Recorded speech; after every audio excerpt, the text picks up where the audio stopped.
plus qu'une question de jours? Le Parti socialiste, PS, a confirmé ce mercredi 27 novembre qu'il votera la motion de censure contre Michel Barnier si le Premier ministre déclenche le 49.3 pour faire passer sans vote le budget de l'État et celui de la sécurité sociale. Le RN s'étant rangé derrière les Insoumis et le nouveau Front populaire, le gouvernement pourrait tomber d'ici la fin de l'année civile. Mais quand précisément? BFMTV.com fait le point sur le calendrier politique des prochaines semaines. Option 1, à partir du mercredi 4 décembre.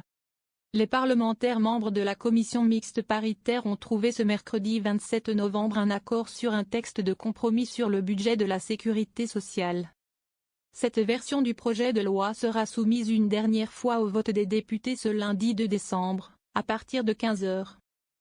Mais n'ayant pas de majorité à l'Assemblée nationale, Michel Barnier devrait probablement actionner l'article 49.3 de la Constitution pour faire adopter le PLFSS sans vote.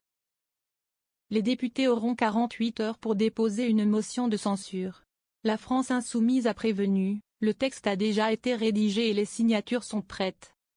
Si la motion de censure est déposée comme prévu lundi après-midi, alors son examen aura lieu dans la semaine, au plus tôt 48 heures après son dépôt, soit le mercredi 4 décembre dans l'après-midi.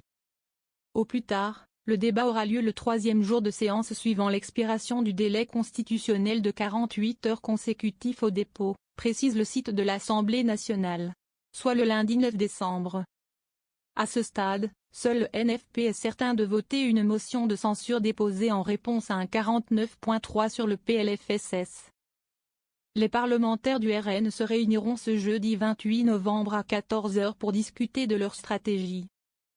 Option 2, à partir du vendredi 6 décembre. Si le parti de Marine Le Pen joint ses voix à la gauche, le calcul est simple, Michel Barnier tombe début décembre.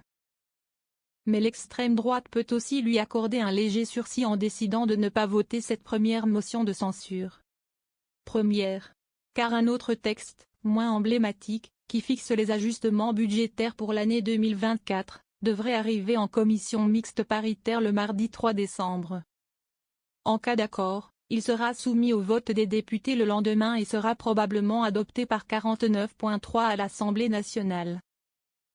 Il y aura donc un autre risque de motion de censure, discuté au plus tôt le vendredi 6 décembre, et au plus tard le mercredi 11 décembre. Option 3, à partir du vendredi 20 décembre.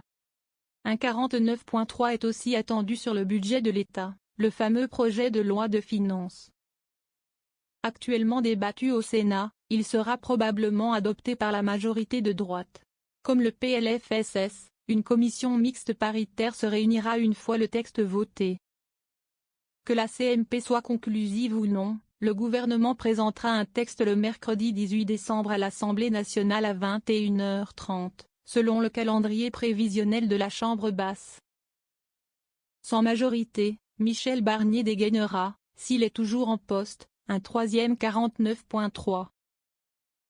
Une motion de censure sera une nouvelle fois signée par la gauche, et étudiée au plus tôt 48 heures après son dépôt, soit vendredi 20 décembre, à 21 h 30. Le temps des débats et du vote, dans les bureaux de l'Assemblée nationale. L'adoption, ou le rejet, de la motion de censure pourrait être annoncée par Yael Braun-Pivet peu après minuit, le samedi 21 décembre. Le vote d'une motion de censure la semaine de Noël semble exclu. L'Assemblée nationale est censée suspendre ses travaux du lundi 23 décembre au dimanche 12 janvier. Seul le RN peut sauver Barnier. Les oppositions disposent donc de 3 cartouches pour faire tomber le gouvernement de Michel Barnier.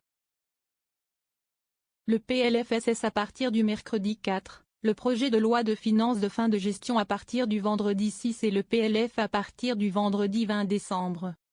Seul un revirement du Rassemblement national pourrait, à ce stade, sauver le Premier ministre.